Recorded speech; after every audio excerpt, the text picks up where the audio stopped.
Hello friends. आज हम आपके साथ एक और न्यू चैप्टर स्टार्ट करने जा रहे हैं। नाम है ब्रांच अकाउंटिंग।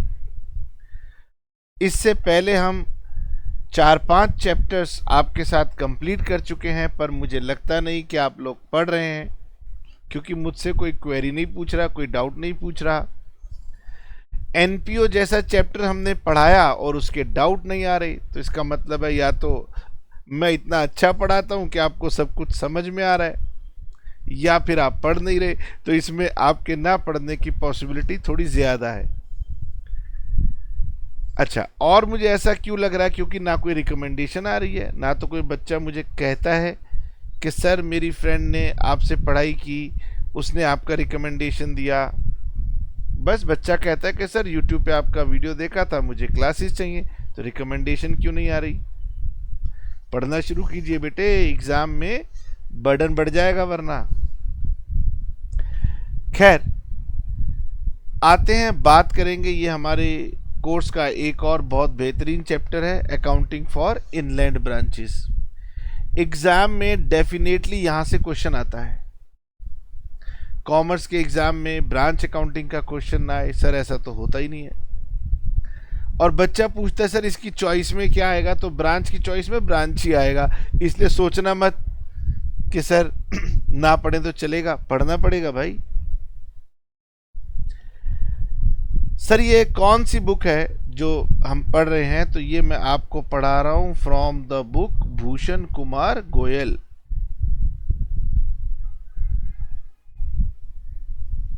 ओके, बुक आप कोई भी यूज करें, कंसेप्ट आपको आना चाहिए। कंसेप्ट आएगा तो फिर कहीं से भी क्वेश्चन बनेगा। तो चलिए शुरू करते हैं। पहले मैं आपको छोटा सा ब्रीफ दे देता हूं, क्योंकि बुक में ज़्यादा डिटेल में होता है और आजकल स्टूडेंट्स भी ज़्यादा डिटेल में पढ़ना नहीं चाहते। नाउ, ब्रांच अकाउंटिंग चैप्टर जो है हमें पूरा नहीं पढ़ना है, तो पहले मैं ब्रांच बताता हूं और फिर उसकी जो डिफरेंट अकाउंटिंग से रिलेटेड पार्ट्स हैं वो समझाऊंगा। कोर्स में क्या है वो बताऊंगा। देखिए, मान लीजिए कोई एक फूड रेस्टोरेंट है। सबसे सिंपल एग्जांपल है, इसलिए आपको बता रहा हूं। मान लीजिए कोई एक रेस्टोरेंट है और वो रेस्टोरेंट बहुत फेमस हो गया। अब वो रेस्टोरेंट कहता है कि भाई मैं बहुत फेमस हो गया हूँ, बिजनेस है, बढ़ाना चाहिए बिजनेस को और पैसा कमाना चाहिए।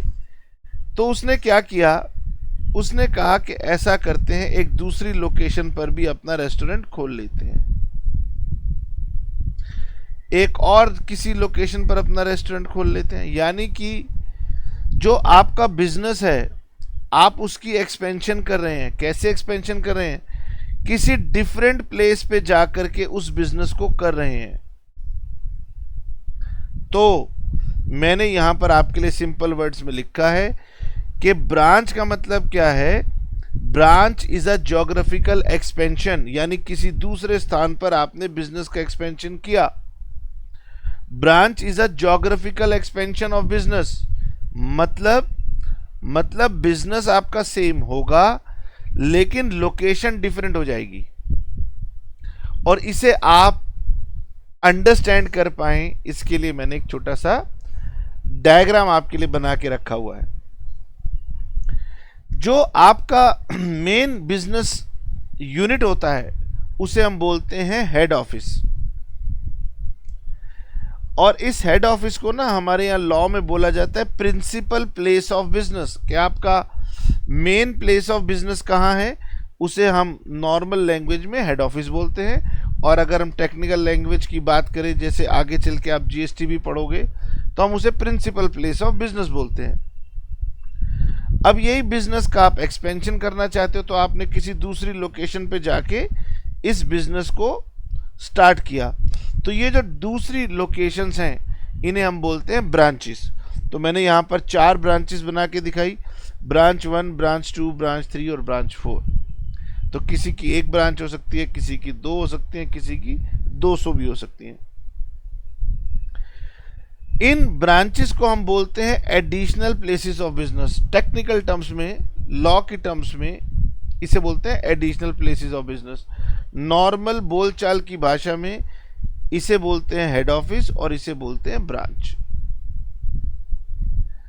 अब सर, अकाउंटिंग के पॉइंट ऑफ व्यू से ब्रांचेस कैसे कैसे डिफाइन की गई हैं, तो हमारी अकाउंटिंग कहती है कि गगन, अकाउंटिंग जो करनी है ना ब्रांचेस की, तो इसमें कुछ जो पॉइंट्स हैं उनके बेसिस पर हम ब्रांचेस को दो पार्ट्स में डिवाइड करते हैं। एक तो हम नाम देते हैं इनलैंड ब्रांचेस और दूसरा हम नाम देते हैं फॉरेन ब्रांचेस। अब सर, इनलैंड ब्रांचेस नाम क्यों दिया? इनलैंड ब्रांचेस नाम इसलिए दिया कि अगर आपका हेड ऑफिस जिस कंट्री में है उसी कंट्री में आपकी ब्रांच है, दोनों सेम कंट्री को बिलोंग करती हैं, तो फिर इनकी करेंसी सेम होगी। करेंसी सेम होगी तो हमें दिक्कतें भी कम होंगी। इसलिए अकाउंटिंग कहती है गगन, ऐसी ब्रांचेस को हम इनलैंड ब्रांचेस बोलते हैं जहां पर ब्रांच उसी कंट्री में है जिस कंट्री में आपका हेड ऑफिस है। सर, मेरा मन कर रहा है मैं फॉरेन कंट्री में जाके रेस्टोरेंट खोलूं, तो खोल लो भाई। सर, हमारा हेड ऑफिस इंडिया में, सर अब इंडिया मत कहो, भारत कहो, हेड ऑफिस भारत में, ब्रांच लंदन में। हेड ऑफिस भारत में, ब्रांच कनाडा में, कहीं भी दूसरी कंट्री में, उसे हम बोलते हैं फॉरेन ब्रांचेस। मतलब जहां पर हेड ऑफिस और ब्रांच ये दोनों डिफरेंट कंट्रीज में है। इसमें प्रॉब्लम क्या होती है कि भाई हेड ऑफिस जो है वो भारत में है, रुपीज में काम कर रहा है, ब्रांच जो है वो लंदन में है तो यूरोज में काम कर रही होगी, कनाडा में होगी, कनाडा डॉलर्स में काम कर रही होगी, तो करेंसी अलग हो जाती है। अब करेंसी अलग हो जाने से कुछ समस्याएं आ जाती हैं और दिल्ली यूनिवर्सिटी कहते हैं कि क्या हम अपने बच्चों को इतना तंग करेंगे? ग्रेजुएशन के स्टूडेंट्स हैं गगन, फॉरेन ब्रांचेस हम नहीं पढ़ा रहे। बोलो थैंक यू, दिल्ली यूनिवर्सिटी को बोलो थैंक यू कि आप फॉरेन ब्रांचेस नहीं पढ़ा रहे हमें। ओके, इसका मतलब हमारी ग्रेजुएशन में जो अकाउंटिंग है वो केवल और केवल इनलैंड ब्रांचेस की बात करती है। इसीलिए अगर आप अपनी बुक का ये चैप्टर पढ़ते हैं, हेडिंग पढ़ते हैं, तो इसमें लिखा है अकाउंटिंग फॉर इनलैंड ब्रांचेस। अगर आपके कोर्स में फॉरेन ब्रांचेस होता तो चैप्टर की हेडिंग हो जाती अकाउंटिंग फॉर ब्रांचेस। तो यहाँ उन्होंने बता दिया, हेडिंग में बता दिया कि गगन केवल बच्चों को इनलैंड ब्रांचेस पढ़ानी है, यानी कि करेंसी कन्वर्जन की कोई एडिशनल दिक्कत नहीं है। ठीक है।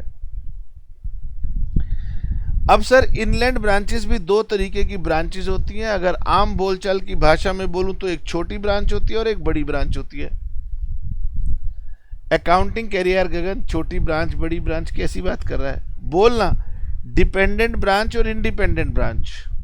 अच्छा, डिपेंडेंट ब्रांच जिसे मैं छोटी ब्रांच जनरल लैंग्वेज में आपसे बात कर रहा हूं, ये कहती है कि अपने हेड ऑफिस से कि भी मेरे पे ज्यादा बर्डन मत डालो, ब्रांच खोली है तो मैं बिजनेस तो कर लूंगी, लेकिन तुम्हारी अकाउंटिंग ये सब झंझटबाजी में नहीं पड़ सकती ज्यादा, थोड़ी बहुत अकाउंटिंग करवाना, ज्यादा मत करवाना। तो डिपेंडेंट ब्रांच अकाउंटिंग के पॉइंट ऑफ व्यू से वो ब्रांच है जिसकी बुक्स ऑफ अकाउंट्स जो है ना बनाने की जिम्मेदारी हेड ऑफिस के ऊपर दे दी गई। अच्छा, दूसरा होता है कि सर मेरी एक बड़ी ब्रांच है। अब मेरी बड़ी ब्रांच है तो बड़ी ब्रांच कहते हैं कि कोई बात नहीं सर, चिंता मत करो, हम अकाउंटिंग का भी बर्डन संभाल सकते हैं, कोई दिक्कत नहीं है।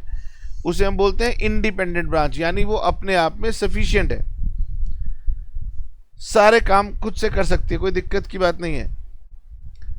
तो सर इंडिपेंडेंट ब्रांच के अंदर ऐसी कोई कठिनाई नहीं होती थी, लेकिन उन्होंने कहा कि थोड़ा सा बच्चा इसमें कंफ्यूज हो जाता था, तो हमारे ओल्ड सिलेबस में इंडिपेंडेंट ब्रांचेस हुआ करता था, लेकिन अभी जो न्यू सिलेबस आपका न्यू एजुकेशन पॉलिसी लॉन्च किया गया है उसमें कहा गया है कि गगन इंडिपेंडेंट ब्रांचेस भी स्टूडेंट्स को नहीं पढ़वानी, हम केवल और केवल डिपेंडेंट ब्रांचेस बनाएंगे।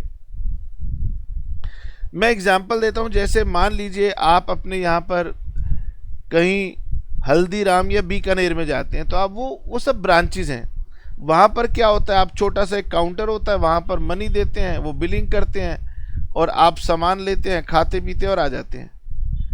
यानी वहाँ पर बड़ा लिमिटेड सा ही पेपर वर्क हो रहा है। लेकिन उस ब्रांच का मेन जो वर्किंग है, जो पेपर वर्क है, जो अकाउंटिंग है, वो हेड ऑफिस में ज़रूर हो रहा होगा। यानी हल्दीराम और बीकानेर की जो आप ब्रांचेस देख रहे हैं वो सब डिपेंडेंट ब्रांचेस है। सर हम देखो मॉल में जाते हैं तो वहाँ पर हमें कई सारी शॉप्स दिखाई देती हैं, तो वो भी ब्रांचेस हैं। कैसी ब्रांचेस हैं? डिपेंडेंट ब्रांचेस हैं। यानी ज़्यादातर डिपेंडेंट ब्रांचेस होती है। डिपेंडेंट ब्रांचेस में बिजनेस हो रहा होता है और एक छोटा सा काउंटर बना हुआ होता है, उस काउंटर पे बिलिंग हो रही होती है। बाकी आप देखेंगे भैया अकाउंटेंट कहाँ है, ये कहाँ है, वो कहाँ है, तो कुछ नहीं होता, वो सब हेड ऑफिस में होता है। इन्फॉर्मेशन भेज देते हैं, हेड ऑफिस अपने आप करता रहता है। तो हमारे सिलेबस के अंदर क्या है? Dependent branches. यानी कि ब्रांच की अकाउंटिंग कौन करेगा? हेड ऑफिस करेगा। इसलिए जब भी हम ब्रांच का क्वेश्चन किया करेंगे, हमारी सबसे पहले हेडिंग आया करेगी इन the books of head office. अच्छा, अब ब्रांच छोटी हो या बड़ी हो, व्यापारी तो ये कैलकुलेट करना चाहेगा कि उसे ब्रांच चलाने में फायदा हो रहा है, नुकसान हो रहा है, क्या हो रहा है। तो डिपेंडेंट ब्रांच में प्रॉफिट कैसे निकाला जाए, क्योंकि ये ब्रांच अपनी अकाउंटिंग मेंटेन नहीं कर रही, तो हेड ऑफिस के पास कुछ तरीके हैं इनके प्रॉफिट को कैलकुलेट करने के लिए, और वो इस तरह से हैं। एक मेथड है डेटर्स मेथड, दूसरा इसी का ना डिटेल्ड वर्जन है, उसको बोलते हैं स्टॉक एंड डेटर्स मेथड। तो ये डेटर्स मेथड और ये स्टॉक एंड डेटर्स मेथड ये आपका पार्ट ऑफ सिलेबस है। बीकॉम ऑनर्स में भी है और बीकॉम में भी है। अब डिपेंडेंट ब्रांचेस में प्रॉफिट और लॉस कैलकुलेट करने के लिए फाइनल अकाउंट्स मेथड भी लगाया जा सकता है, और ये मैंने देखा है कि ज़्यादा यूज़ नहीं किया जाता। तो मेरे हिसाब से ये बीकॉम ऑनर्स के आपके न्यू एजुकेशन पॉलिसी जो है उसका सिलेबस का पार्ट नहीं है, तो हम इसको नहीं पढ़ेंगे। और होलसेल ब्रांच सिस्टम भी डिपेंडेंट ब्रांच का ही एक पार्ट होता है, और ये भी हमारे सिलेबस का पार्ट नहीं है। फिर भी अगर आपकी यूनिवर्सिटी गाइडलाइंस डाल के कह दे कि नहीं फाइनल अकाउंट्स पढ़ना है, तो परेशान मत होना, डांस करना शुरू कर देना, भांगड़ा करना, पंजाबी भंगड़ा करते ना, क्योंकि ये तो बहुत आसान होता है। वो इसीलिए नहीं पूछना चाहते, कह रहे गगन हमने तो final accounts, trading, P&L, balance sheet एक अलग चैप्टर में सिखा दिया है, अब ब्रांच में भी ट्रेडिंग P&L बनवाएंगे तो हमें मज़ा नहीं आएगा। तो ये दोनों ना आपके सिलेबस का पार्ट नहीं है। अगर गाइडलाइंस आ जाए कि ये आपके सिलेबस का पार्ट है तो भंगड़ा डालना, घबराना मत, बहुत सिंपल होता है, करवा देंगे। यानी अभी हमारा फोकस रहेगा डेटर्स मेथड पर, और उसी का एक्सपेंशन होता है स्टॉक एंड डेटर्स मेथड। तो जब आप डेटर्स मेथड पढ़ेंगे, आपका स्टॉक एंड डेटर मेथड भी आधा कवर हो जाता है। यानी ये दो मेथड आपको इजीली मैनेज हो जाएंगे। अच्छा, ये क्या है? तो ये हमारे अपने नोट्स हैं, मैंने बना लिया थोड़ा सा समरी में आपको बात बताने के लिए, वरना बुक्स में ना देखो बहुत गहराई में लिखा हुआ होता है। मैं दिखाऊं आपको, ये देखो। अब बुक कहती है गगन हम तो प्रोफेसर हैं, हम तो डिटेल में बात बताएंगे। अब वो एक अपनी टेक्निकल भाषा में बताएंगे आपको ब्रांच को कैसे डिफाइन किया जाता है। आप बैठ करके पढ़ते रहिएगा, ठीक है। हमें कौन सा एग्जाम में डेफिनेशन कभी पूछी जाती है कि ब्रांच की डेफिनेशन क्या है। तो पीके मूवी में एक कहता है यार बात को सीधी क्यों नहीं करते, तो सीधी बात बता दिया, भाई बिजनेस है, किसी दूसरी लोकेशन पे करोगे तो उसे हम ब्रांच बुलाएंगे।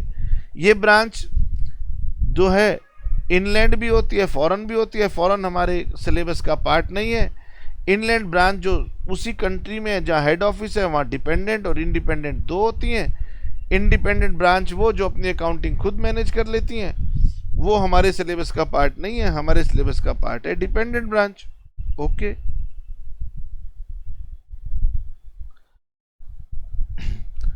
तो मन करे तो ये पढ़ लेना, ये बात मैंने आपको बता दी।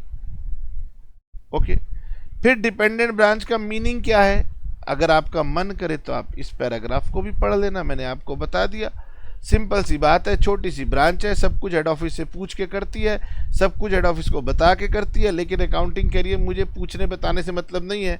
मेरे यहाँ अकाउंटिंग में तो मतलब ये है कि क्या वो अपनी बुक्स ऑफ अकाउंट्स मेंटेन खुद करेगी, वो कहती है नहीं हेड ऑफिस करेगी, तो बस बात खत्म। हमारे लिए क्या हो गई, डिपेंडेंट ब्रांच हो गई।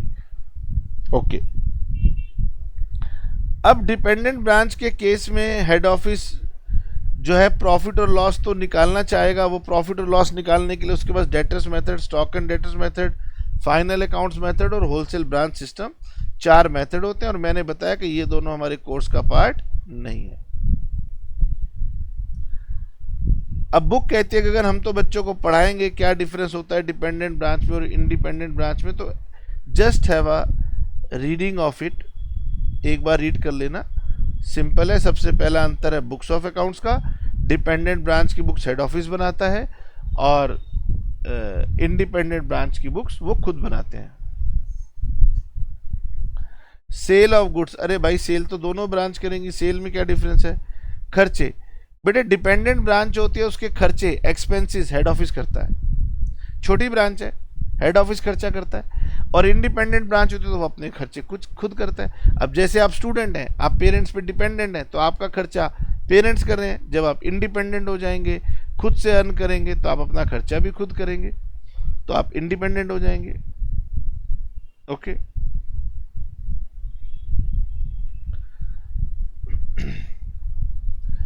रेमिटेंसिस, ये भी आप धीरे धीरे समझोगे। हेड ऑफिस अपनी ब्रांच को बोलता है भाई तू छोटी ब्रांच है, तेरे खर्चे कौन कर रहा है, मैं कर रहा हूं। अब तो जो भी सेल करेगी उसका डेली कैश हमें भेजना है। कैसे भेजना है, हमारे बैंक अकाउंट में सबमिट कर देना। क्योंकि हेड ऑफिस को ब्रांच के खर्चे करने हैं, इसलिए यहां पर क्या होता है, डेली बेसिस पर ब्रांच अपना कैश हेड ऑफिस को दे देता है। लेकिन इंडिपेंडेंट ब्रांच होती है तो फिर आपको पता है वो अपनी मर्जी से जब मन होता तब भेजते हैं। तो these are small theoretical differences.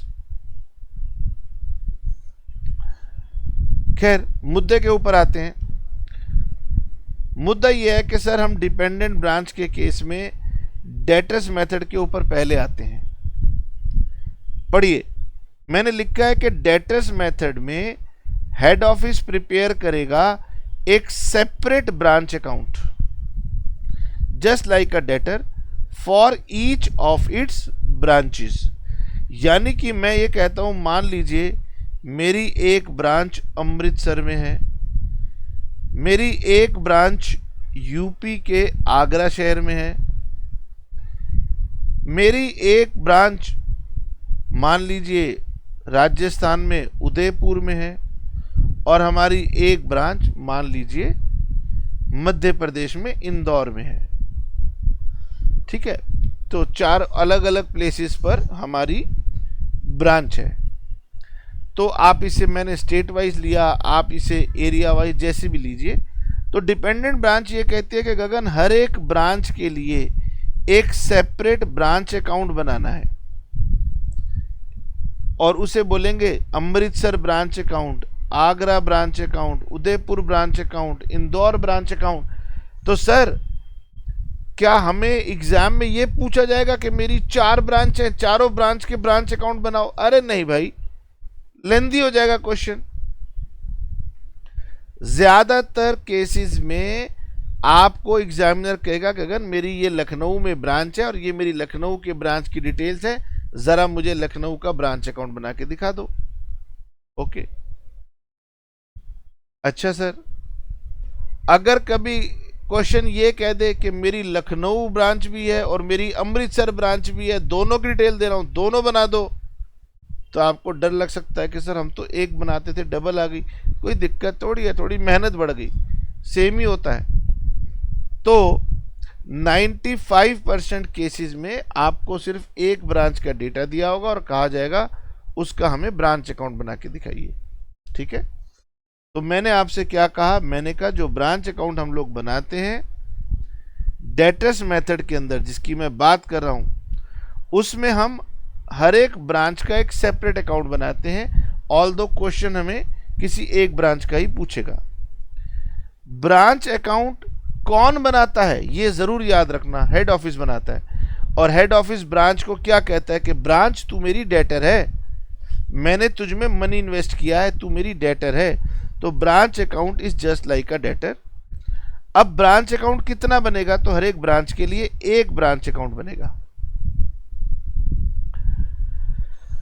एक बहुत लड़ाई की सिचुएशन खड़ी हो जाती है जब पूछा जाता है कि सर ये बताइए कि ये ब्रांच अकाउंट किस नेचर का है, रियल है, नॉमिनल है, पर्सनल है, क्या है। क्योंकि हम प्रॉफिट और लॉस निकाल रहे हैं, इसलिए मोस्ट ऑफ द स्टूडेंट्स और मोस्ट ऑफ द टीचर्स कहते हैं कि गगन सर ब्रांच अकाउंट ना एक नॉमिनल अकाउंट है, क्योंकि हम प्रॉफिट लॉस निकाल रहे हैं। अब मैं कैसे समझाऊं, बच्चे तो चलो गलती करते ही हैं, टीचर लोग भी गलती करने लग जाते हैं, कहते हैं गगन ये नॉमिनल अकाउंट है क्योंकि हम प्रॉफिट लॉस निकाल रहे हैं। नहीं बेटे, ये पर्सनल अकाउंट है, और इस पर्सनल अकाउंट में इनडायरेक्टली प्रॉफिट आ जाता है। तो हम क्या बोलेंगे, हम बोलेंगे कि branch account is a personal account. लेकिन इतने ज्यादा टीचर लोग बाजार में इसे कई बार ना गलती से नॉमिनल कहना शुरू कर देते हैं, इसलिए कुछ बुक्स कहती हैं गगन झगड़े में क्या पढ़ना, कोई पर्सनल मानता है पर्सनल मान लो, कोई नॉमिनल मानता है नॉमिनल मान लो, ये रियल अकाउंट नहीं है। पर मैं आपको बता रहा हूँ, वो टीचर जो अपने आप को बहुत ज्ञानवान समझते हो और आपको गलत बात बताते हो, उनकी बात सुनना मत।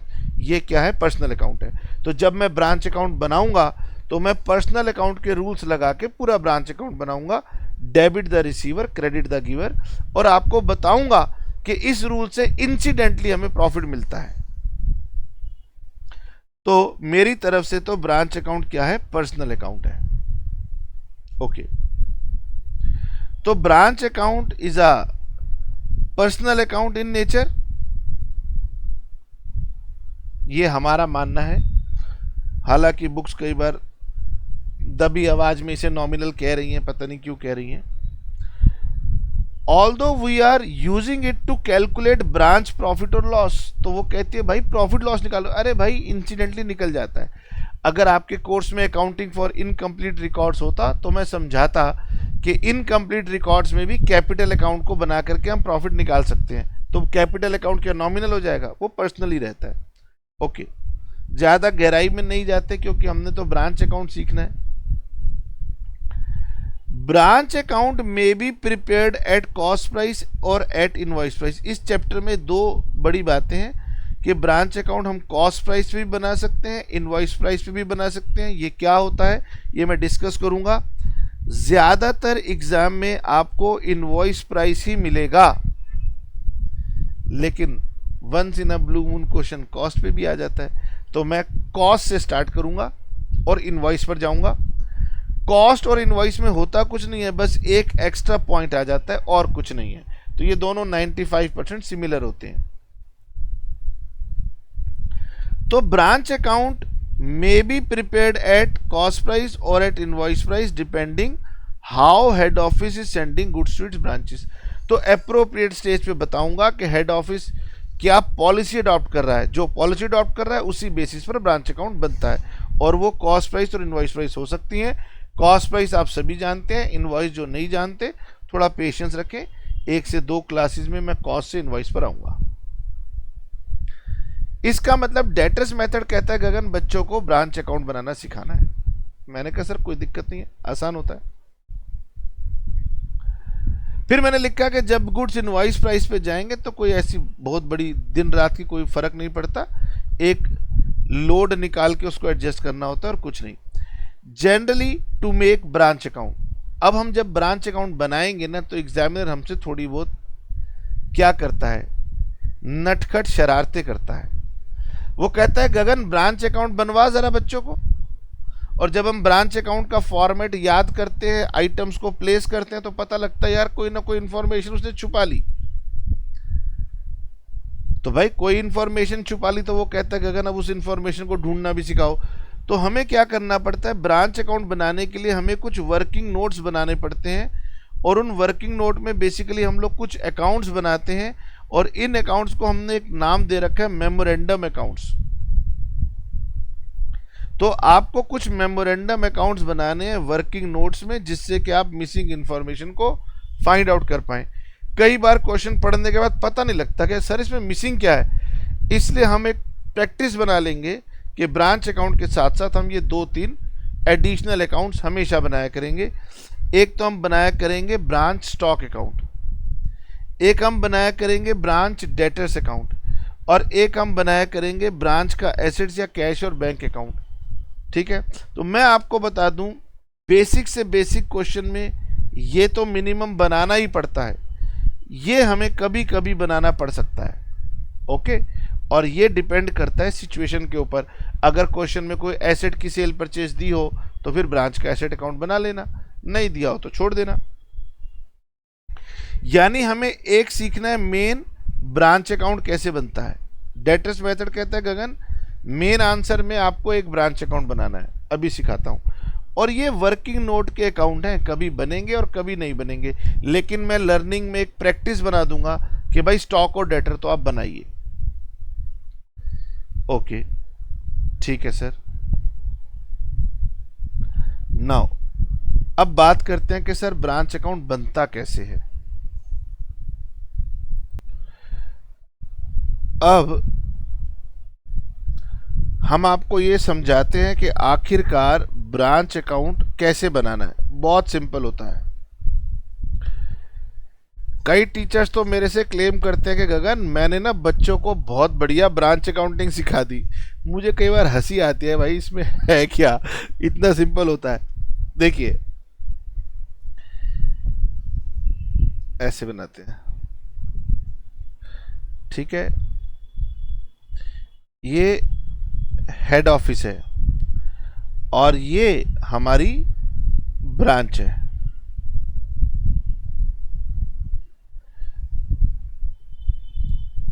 तो हेड ऑफिस ना अकाउंटिंग हेड ऑफिस कर रहा है। हेड ऑफिस कह रहा है भाई मेरी ब्रांच डिपेंडेंट ब्रांच है, तो हेड ऑफिस कहता है मैं अपने पास ब्रांच का अकाउंट बनाऊंगा। ब्रांच कहती है कि भाई हम तो डिपेंडेंट ब्रांचेस हैं, हम अकाउंटिंग कर नहीं रहे, इसलिए ब्रांच अपने पास कोई हेड ऑफिस का अकाउंट नहीं बनाएगी। इसीलिए क्वेश्चन आपसे हमेशा क्या पूछेगा, हेड ऑफिस की बुक्स में ब्रांच अकाउंट बनाओ। तो पहले क्वेश्चन क्लियर होना चाहिए कि हमसे क्वेश्चन क्या पूछेगा, कहेगा हेड ऑफिस की बुक्स में ब्रांच अकाउंट बनाओ।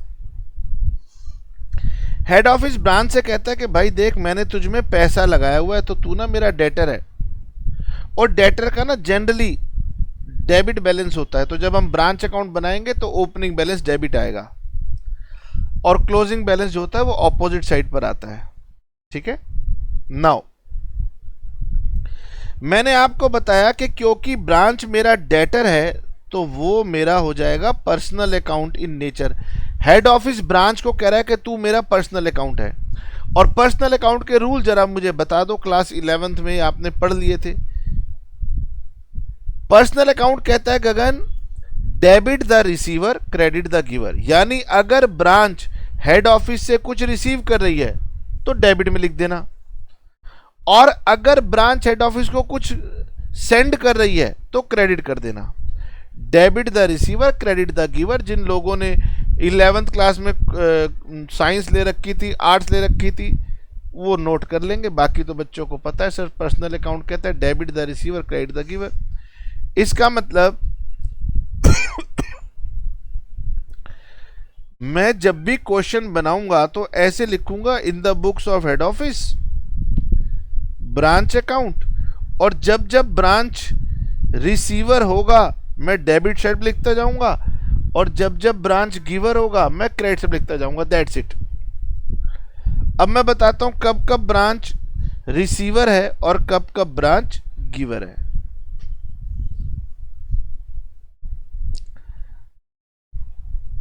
बताइए जी,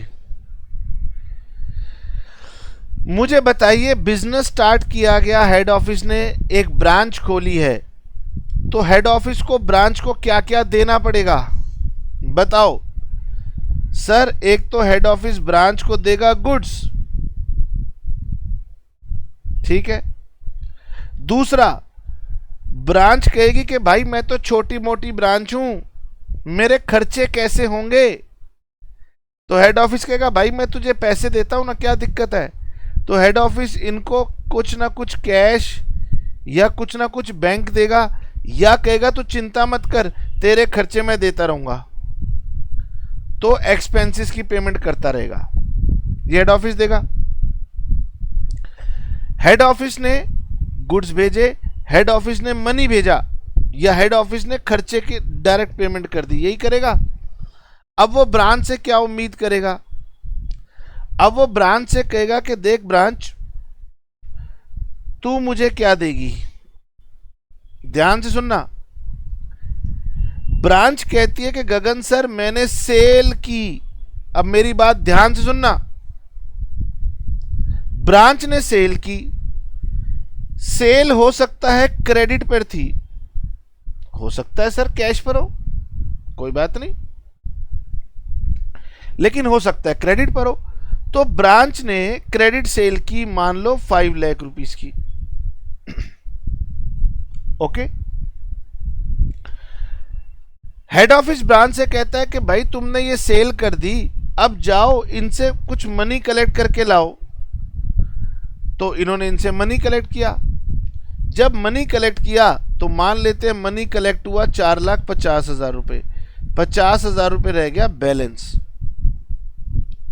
तो हेड ऑफिस बोलेगा ब्रांच सुन, तेरे पास 4.5 लाख आ गए ना, मुझे दे। यानी वो कहेगा भाई तुम्हारे पास जो भी कैश आता है, whether from cash sale, whether from collection from debtors, आप मुझे सेंड कर दो।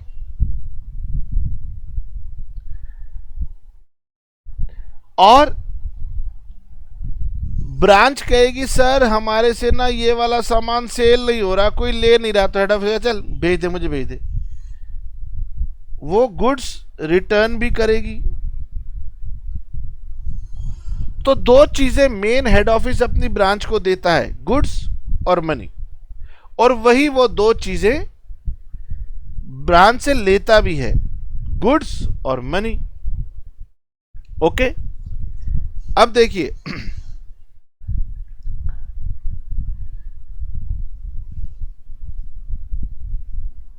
ब्रांच अकाउंट का फॉर्मेट मुझे आपके माइंड में सेट करना है। अभी हम फॉर्मेट के ऊपर डिटेल में आते हैं, जल्दबाजी नहीं। इन the books of head office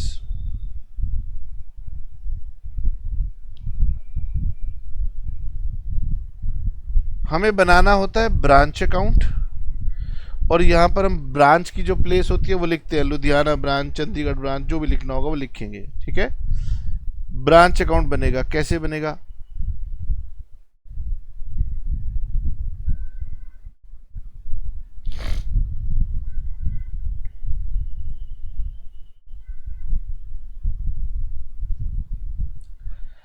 मैंने आपको बोला था कि ब्रांच हमारा डेटर है, तो डेटर का ना एक डेबिट बैलेंस होता है, टू बैलेंस ब्रॉट डाउन। सबसे पहले यहां पर आएगा टू बैलेंस ब्रॉट डाउन।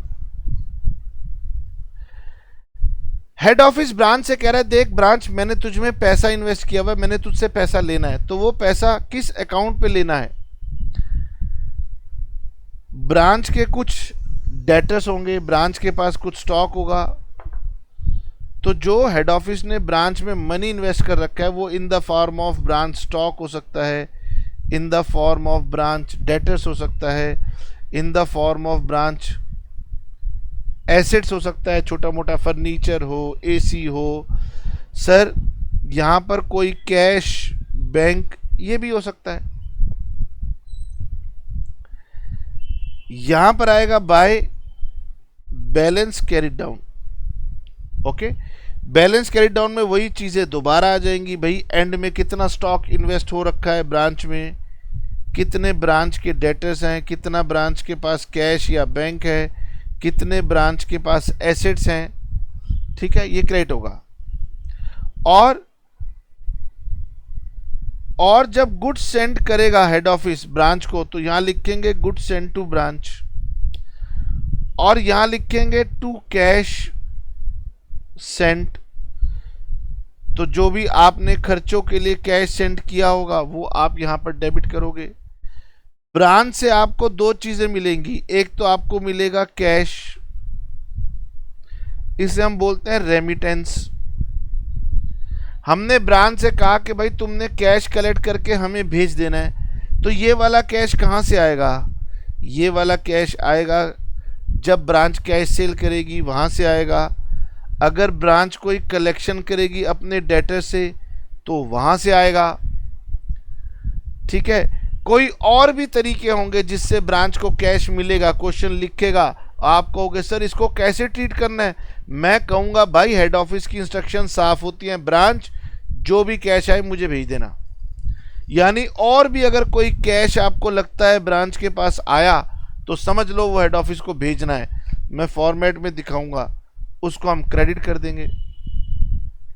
जो गुड्स ब्रांच से नहीं सेल हो पा रहे, ब्रांच कहेगा सर हम वो वापस भेज रहे हैं, तो यहां पर आना चाहिए goods returned to head office. बच्चे को लगता है sir goods returned to head office, ये क्रेडिट होना चाहिए, लेकिन अकाउंटिंग बना कौन रहा है? हेड ऑफिस बना रहा है। तो हेड ऑफिस थोड़ी ना लिखेगा गुड्स रिटर्न टू मी, तो वो कहता है भाई हम उसी अकाउंट को यूज करेंगे जिस अकाउंट को हमने यहां पर यूज किया था, by goods sent to branch, और उसी में लिख देंगे रिटर्न्स।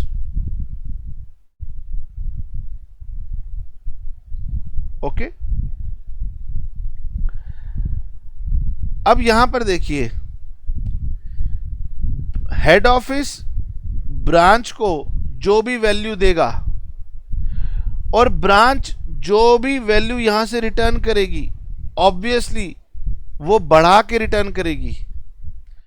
हेड ऑफिस ने जो मनी इन्वेस्ट किया था, जब ब्रांच वो रिटर्न करेगी तो वो इंक्रीज करके रिटर्न करेगी, इसलिए ये दोनों साइड में एक डिफरेंस आएगा और वही बैलेंसिंग फिगर आपका प्रॉफिट या लॉस बन जाएगा। तो जब ये ब्रांच अकाउंट को मैं इस तरीके से बनाता हूं और इसको जब मैं क्लोज करूंगा तो जनरली मेरे पास एक बैलेंसिंग फिगर आएगी जो कि मेरा प्रॉफिट होगा, और उसे मैं जनरल P&L अकाउंट लिख के ट्रांसफर कर दूंगा। अब मेरे पास लॉस भी आ सकता है, ऐसा तो नहीं है कि हमेशा प्रॉफिट आएगा, प्रॉफिट भी आ सकता है और मेरे पास लॉस भी आ सकता है। ठीक है, अभी तक आपने कुछ नोट नहीं करना, पता चले कि कहीं आप कुछ नोट करने बैठ गए हो। अभी मैं आपको जनरल बात बता रहा था। ठीक है, तो मैंने आपको सिर्फ ये बताया कि ब्रांच अकाउंट कैसे बनता है। आपने कहना है सर पर्सनल अकाउंट के प्रिंसिपल्स पर बनता है। जब जब ब्रांच रिसीवर हो डेबिट कर देना, जब जब ब्रांच गिवर हो क्रेडिट कर देना। वो कब रिसीवर होगी ये मेन पॉइंट्स हैं, ये होंगे, और कब कब गिवर होगी ये मेन पॉइंट्स हैं, ये होंगे। आइए जी इसका फॉर्मेट आपको दिखाता हूँ। कहाँ से पढ़ेंगे? चाहे तो किसी बुक से पढ़ लीजिए, चाहे हमारे नोट से पढ़ लीजिए, सेम रहने वाला है। ठीक है सर, एक बार अपने हाथ से लिखें।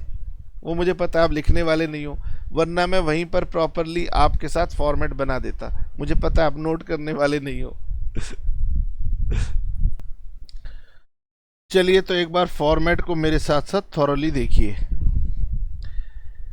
सबसे ऊपर लिखा जाता है इन the books of head office branch account.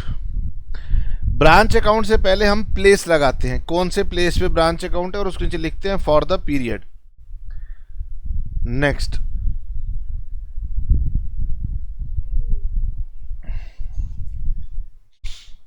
Branch account में सबसे पहले आता है बैलेंस ब्रॉट डाउन। सबसे नंबर 1 पे आता है डेबिट साइड पे टू बैलेंस ब्रॉट डाउन, यानी कि हेड ऑफिस ने ब्रांच में क्या इन्वेस्ट कर रखा है। तो टू बैलेंस ब्रॉट डाउन, तो यहां पर जितने भी एसेट्स क्वेश्चन में दिए होंगे हम वो लिखेंगे, लेकिन जनरली स्टॉक अक्सर देखने को मिलता है, डेटर्स भी देखने को मिलते हैं, और पेटी कैश भी देखने को मिलता है। कभी कभी हमें फर्नीचर भी मिल जाता है, ये तो हमें मोस्टली गिवन होते हैं। पर हमें याद रखना है कि कोई भी एसेट क्वेश्चन में आपको दिया हो इनके सिवाय, तो वो भी आपको लिखना है।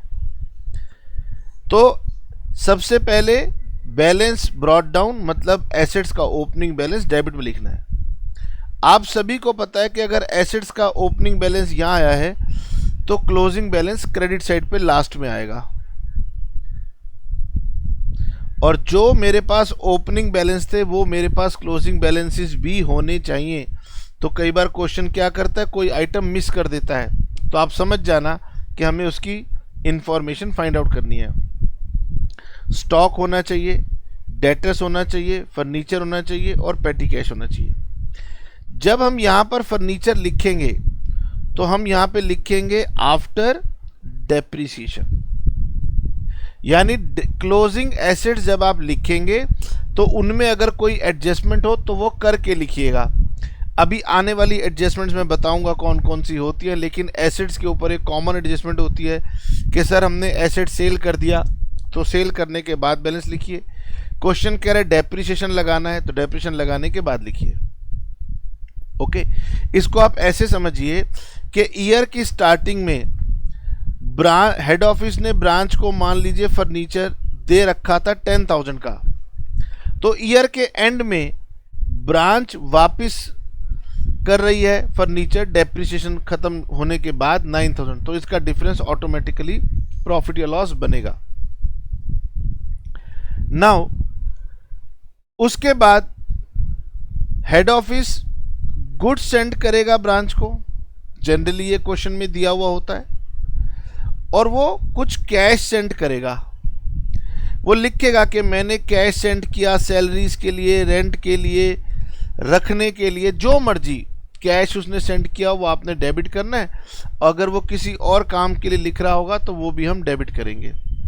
तो हेड ऑफिस ब्रांच को क्या देता है, गुड्स देता है, हेड ऑफिस ब्रांच को क्या देता है, मनी देता है, वो दोनों आपने डेबिट कर देने हैं। फिर ब्रांच से कहा जाता है कि आप हमें जब भी कोई कैश कलेक्ट होगा आप हमें उसको सेंड कर दीजिए। तो यहाँ पर आपको मिलेगा बाय बैंक रेमिटेंस, इसका मतलब ब्रांच ने हेड ऑफिस को मनी सेंड किया।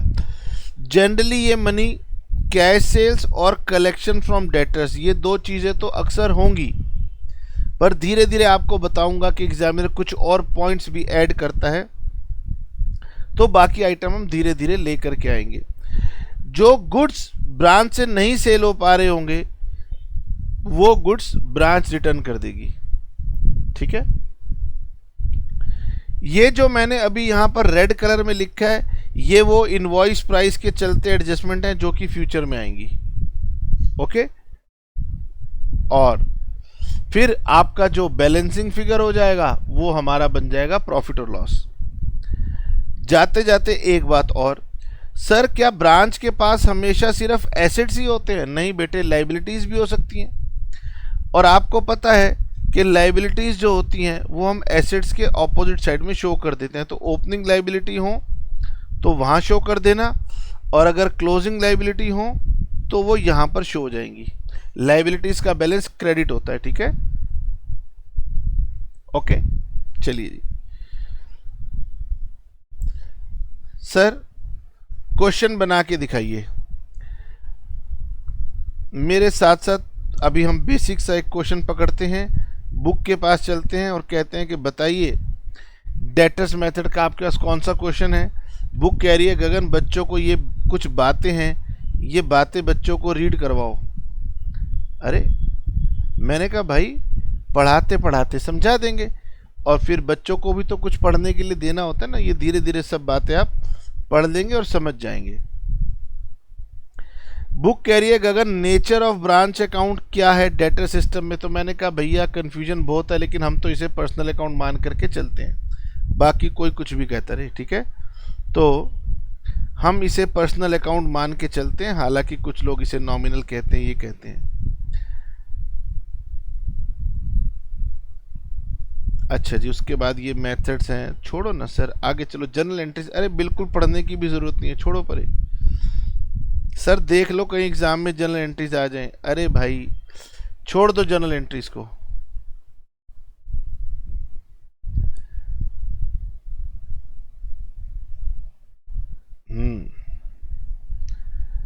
अब ये हमारा मेन फॉर्मेट है ब्रांच अकाउंट का, जो कि मैंने आपको सिखाया है कि ये किस प्रिंसिपल के ऊपर बना हुआ है। तो मैं आपको होमवर्क देता हूँ, इसको घर पे बैठ के आराम से रीड करना ना। अच्छा सर, मेमोरेंडम वर्किंग नोट्स में हमारे पास डेटा स्टॉक अकाउंट बनेंगे, सब बनेंगे, आराम से बनेंगे, कोई दिक्कत की बात नहीं है, घबराना मत।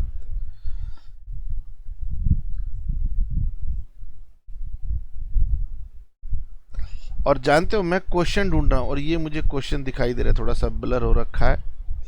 हाँ जी, आइए जी, मिल गया क्वेश्चन। क्वेश्चन कह रहा है Jaipur trading company invoice goods at cost to its branch at Ahmedabad. Okay, तो मैंने कहा भाई इलस्ट्रेशन नंबर 1 हेडिंग डलेगी in the books of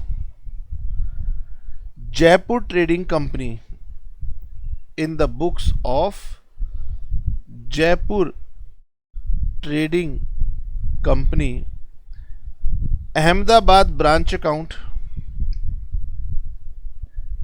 Ahmedabad branch account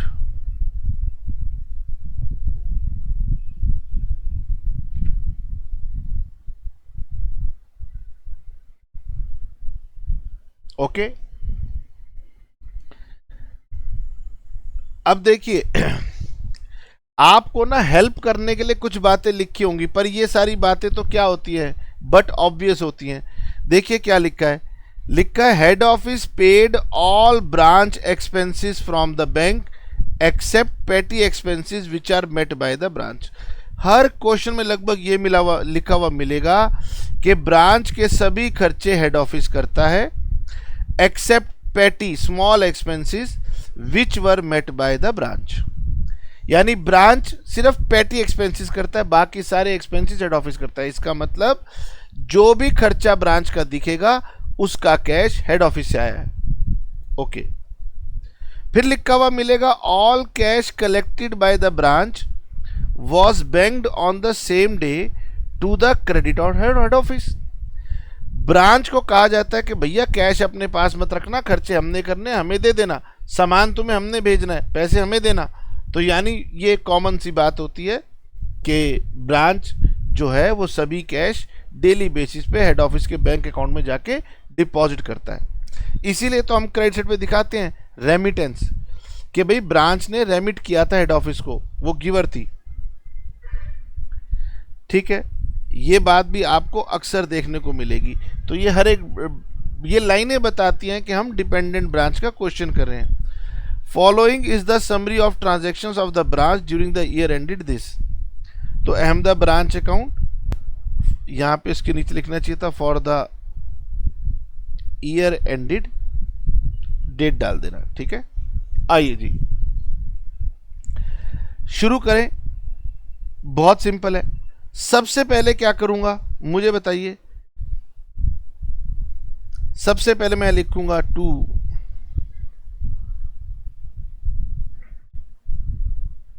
balance brought down sundry assets, to balance brought down sundry assets. तो आपको question में देखना है कौन कौन से एसेट दिए होंगे। अरे भाई मैं तो कहता हूं क्वेश्चन देखने की जरूरत नहीं, स्टॉक हमेशा दिया हुआ होगा, डेटर्स हमेशा दिए होंगे, पेटी कैश के बारे में भी क्वेश्चन ने इशारा दे दिया था। आइए जी चेक करते हैं। स्टॉक 7000, स्टॉक इनर कॉलम में लिखता हूं 7000, डेटर्स 12600 और पेटी कैश 200। आइए जी, ब्रांच अकाउंट तो हम बनाएंगे ही बनाएंगे, साथ में हम वर्किंग नोट्स भी स्टार्ट कर देते हैं। और वर्किंग नोट्स में सबसे पहला अकाउंट मैं आपको आज सिखा देता हूं, that is branch debtors account. ये सबसे सिंपल होता है, इसलिए आज की क्लास में ये भी साथ साथ समझ लेते हैं। आपने डेटर्स अकाउंट बहुत बार बनाया है, भूले तो नहीं हो। डेटर्स अकाउंट कैसे बनता है? सबसे पहले यहां पर आता है बैलेंस ब्रॉट डाउन, 12600 दिया हुआ था। यहां पर आता है बाय बैलेंस कैरिड डाउन, यहां पर आता है क्रेडिट सेल्स, यहां पर आता है कैश रिसीव्ड, यहां पर आता है डिस्काउंट अलाउड, यहां पर आता है बैड डेट्स, यहां पर आता है सेल्स रिटर्न्स। ठीक है, ये रट रखा है हमने, है ना, ये तो आता ही आता है। ये लीजिए, ये हो गया हमारा डेटर्स अकाउंट, ये साथ साथ बना लेंगे, बहुत सिंपल है। यहां टिक करते चलेंगे, स्टॉक का बैलेंस डालना था डाल दिया, डेटर्स का बैलेंस डालना था डाल दिया, पेटी कैश का बैलेंस डालना था डाल दिया। अब अगर क्वेश्चन मुझे बताता फर्नीचर है, फर्नीचर डाल देता, मशीन बता देता तो मशीन डाल देता, कोई प्रीपेड एक्सपेंस बताता तो प्रीपेड एक्सपेंस डाल देता। और तो और मैं कह रहा हूं, अगर कोई ओपनिंग डेट की लाइबिलिटी होती तो बताओ क्या करते सर, ऑपोजिट साइड पर ओपनिंग डेट की लाइबिलिटीज भी दिखा देते। कोई बात नहीं, क्वेश्चन कह रहे गगन धीरे धीरे सिखाना ना। ओके, आओ जी, ब्रांच अकाउंट पे मुझे एसेट्स की डिटेल दी थी, मैंने डाल दी। नेक्स्ट लिखा हुआ है गुड्स सेंट टू ब्रांच। बताओ, हेड ऑफिस कह रहा है मैंने गुड्स दिए ब्रांच को, कितने के, 26,000 के। तो सर डेबिट कर दो, एक आधा लाइन छोड़ के लिखूंगा मैं, to goods sent to branch 26,000। अगर हेड ऑफिस ब्रांच को कुछ दे रहा है, आपको लग रहा है कि हेड ऑफिस ने ब्रांच को कुछ दिया है, monetary value debit. Okay, next item कह रहा है goods returned by branch. Oh sir, अब तो ब्रांच गिवर है, तो क्या कर दूंगा, क्रेडिट, यहां लिख दूंगा by, goods returned by branch नहीं लिखूंगा, लिखूंगा goods sent to branch bracket में रिटर्न्स। हेड ऑफिस कह रहा है गगन अपना अकाउंट का काम क्यों बढ़ाएं, उसी अकाउंट में हम रिटर्न भी ले लेते हैं। ओ, अब की बार ब्रांच गिवर है, बात खत्म हो गई। Next item cash sales, next item is cash sales. तो क्वेश्चन कह रहा था कि गगन ब्रांच के पास अगर कोई कैश आएगा तो वो कैश ब्रांच हेड ऑफिस के बैंक में जमा कर देगा। यानी कि आपको दिख रही है कैश सेल, पर एग्जामिनर बता रहा है कि ये कैश भेज दिया गया होगा हेड ऑफिस को। तो मैं यहां लिखूंगा बाय बैंक रेमिटेंस। तो कैश सेल्स, क्योंकि कैश सेल्स जो थी वो रेमिट कर दी गई होगी, इसलिए मैं लिखूंगा यहां पर 17,500। ओके, फिर लिखा है क्रेडिट सेल्स। अब क्रेडिट सेल्स को क्या करूंगा, तो क्रेडिट सेल्स को मैं नीचे जाके वर्किंग नोट में लिखूंगा, क्रेडिट सेल्स 28,400। अब बच्चे पूछेंगे सर जब आप प्रॉफिट निकाल रहे हो तो सेल्स को ब्रांच अकाउंट में लिखो। नहीं बेटे नहीं, ब्रांच अकाउंट में याद रखना है debit the receiver credit the giver. Branch ने क्रेडिट सेल की तो बताओ हेड ऑफिस को क्या दिया, कुछ भी नहीं दिया, तो ब्रांच अकाउंट में नहीं आएगा। आपको इमोशन आ रहा होगा कि सर प्रॉफिट निकालना है ऊपर लिखो, लेकिन मैं आपको बार बार यही याद दिलाऊंगा कि ब्रांच अकाउंट में ट्रांजैक्शन तभी आएगी जब ब्रांच और हेड ऑफिस के बीच में कोई मूवमेंट होगी। क्रेडिट सेल्स की मूवमेंट ब्रांच अकाउंट में और ब्रांच के कस्टमर्स के बीच में होती है, वो वहां पर नहीं आएगी। सर प्रॉफिट कैसे निकलेगा, वो निकल जाएगा, चिंता मत करो। ओके सर, यानी कि इसे हम वर्किंग नोट्स में तो दिखाएंगे लेकिन ब्रांच अकाउंट में नहीं दिखाएंगे। क्यों, क्योंकि हेड ऑफिस और ब्रांच की मूवमेंट नहीं है। Allowances to customer, it is just like your discount. Allowances to customer, तो ये मैं यहां दिखा दूंगा बाय अलाउंसेस टू कस्टमर्स 200। ठीक है, मैंने थोड़ा सा खिचड़ी पका दी, ढंग से लिख देना। इसके बीच में भी ब्रांच रिसीवर गिवर नहीं है। डिस्काउंट टू कस्टमर्स, ओ ये भी सर यहां लिख दो, ब्रांच अकाउंट में नहीं आएगा। बैड डेट 600 नहीं आएगा। गुड्स रिटर्न्ड बाय कस्टमर्स, यानी सेल्स रिटर्न है, गुड्स रिटर्न्ड बाय कस्टमर्स यहां आएगा। सर ये सब ब्रांच में क्यों नहीं आ रहा? ब्रांच का रूल याद रखना कि अगर हेड ऑफिस और ब्रांच के बीच में कोई मनी की मूवमेंट हुई है तो दिखाना। अब मैं अपने ब्रांच अपने कस्टमर्स के साथ जो मूवमेंट कर रही है वो वर्किंग नोट में आएगा, उसमें नहीं आएगा। यही बात आप जब सीख जाएंगे तो डेटर्स मेथड खत्म हो जाएगा। अब सर सैलरीज एंड वेजेस, क्योंकि ऊपर लिखा था कि head office paid all branch expenses from bank, इसका मतलब हेड ऑफिस ने अपना पैसा ब्रांच को भेजा होगा। ठीक है, तो ये और ये तीनों एक्सपेंस, सैलरीज, रेंट और सन्ड्री एक्सपेंस, ये यहां पर आएंगे टू बैंक।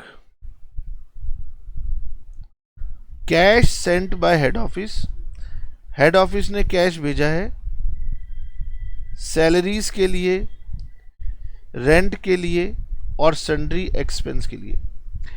आप ये कह सकते हो कि सर ये कैश हमने ब्रांच को नहीं भेजा। बताओ रेंट किसको भेजा होगा? लैंडलॉर्ड को। सन्ड्री एक्सपेंस किसको भेजा होगा? जिससे खर्चा किया होगा। सैलरीज किसको भेजी होगी? एम्प्लॉय को भेजी होगी। अगर आपके मन में आ रहा है कि सर ये ब्रांच को नहीं दिया, तो याद रखना ब्रांच के बिहाफ पर किसी को दिया, इसका मतलब ब्रांच को दिया। तो ये सारे खर्चे हेड ऑफिस ने ब्रांच के बिहाफ पर किसी ना किसी को दिए हैं, तो हेड ऑफिस यही मानेगा ना कि ये पैसे मैंने ब्रांच को दिए हैं। तो यहां पर आएगा ये 6200, 1200, 800, 6200, 1200 और 800। ठीक है जी। उसके बाद क्वेश्चन कह रहा है गगन, क्लोजिंग स्टॉक, क्लोजिंग डेटर्स और क्लोजिंग पेटी कैश। तो यहां लिखूंगा by balance carried down, closing stock, closing debtors और क्लोजिंग पेटी कैश। 6500, 9800, 6500, 9800 और 100। 8, 5, 3 and 1 4, 14 1 कैरी 16,400। तो यहां पर आप क्लोजिंग बैलेंस ऑफ डेटर्स लिखेंगे 9800। बताइए एग्जामिनर ने क्या चालाकी की? तो एग्जामिनर ने आपको यहां पर कलेक्शन फ्रॉम डेटर्स नहीं दी। आप कहोगे सर डेटर्स ने कैश तो ब्रांच को दिया है ना, तो यहां क्यों आ रहा है? क्योंकि हेड ऑफिस ने कहा था ब्रांच को कि तुम्हारे पास अगर कोई कैश आएगा तो तुम मुझे भेजोगे। तो अगर डेटर्स ने ब्रांच को कैश दिया है तो ये ऑब्वियस है, ऑटोमेटिक है कि वो कैश ब्रांच ने हेड ऑफिस को भेजा होगा, इसीलिए मैं उसको यहां लिख रहा हूं। कलेक्शन फ्रॉम डेटर्स क्वेश्चन के अंदर मिसिंग थी, तो हमने ब्रांच डेटर्स अकाउंट से इसको ढूंढना है। आइए 0 0 6 and 4 10 1 कैरी 28 30 40 41,000। और ये मेरा कैलकुलेटर है, मैं आपको दिखा नहीं रहा, अपना कैलकुलेटर खुद चलाओ। 41,000 माइनस 1400 माइनस 600 माइनस 500 माइनस 200 और माइनस 90 800। तो मेरे हिसाब से कलेक्शन आती है 28,500 की। बोलो हाँ या ना? 28,500 की कलेक्शन आती है, इसको यहां लिख दो 28,500। तो हेड ऑफिस ब्रांच ने हेड ऑफिस को कैश भेजा होगा 17,500 का कैश सेल्स और 28,500 की collection from debtors. Total cash send किया होगा 46,000। अच्छा जी, ये होगा कितना? 8,200।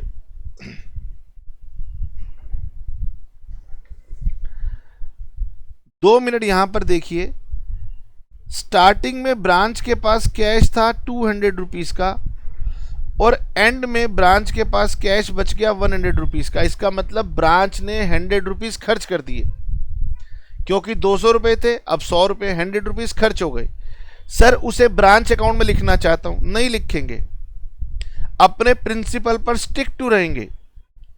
कि अगर हेड ऑफिस ने ब्रांच को डायरेक्टली या इनडायरेक्टली कुछ दिया हो तो डेबिट, ब्रांच ने हेड ऑफिस को डायरेक्टली इनडायरेक्टली कुछ दिया हो तो क्रेडिट, और फिर उन दोनों का डिफरेंस अपने आप प्रॉफिट और लॉस बनेगा।